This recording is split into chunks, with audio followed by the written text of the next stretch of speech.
Facebook vient tout juste de déposer un brevet qui va sûrement beaucoup vous plaire. Le principe est simple. Vous êtes installé tranquillement devant votre télé.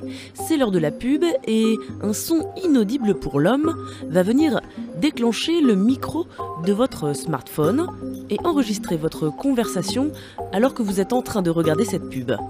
Et Facebook va collecter ces informations. Ça va leur permettre de savoir si la pub est efficace ou non.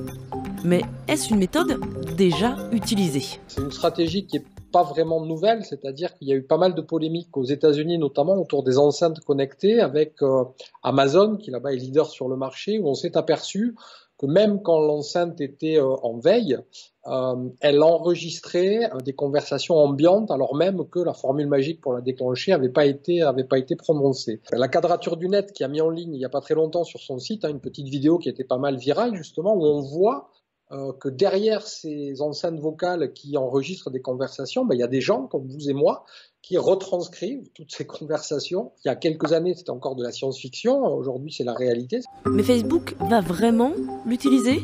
Moi, j'ai l'intime conviction que pour eux, ça participe de cette logique où on va tester.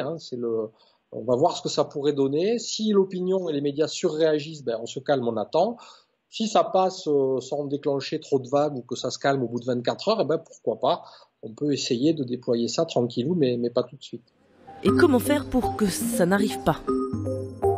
Ce qui marche le mieux, c'est pas la loi, c'est pas les abandons, les gens qui quittent Facebook suite à un scandale, ça marche pas, on le sait. Ce qui marche le mieux, ce qui impacte vraiment ces sociétés, c'est l'image dans l'opinion et donc la capacité effectivement d'exister collectivement et de dire ça on n'en veut pas, parce que ça nous va pas et ça c'est trop dangereux pour nos vies privées.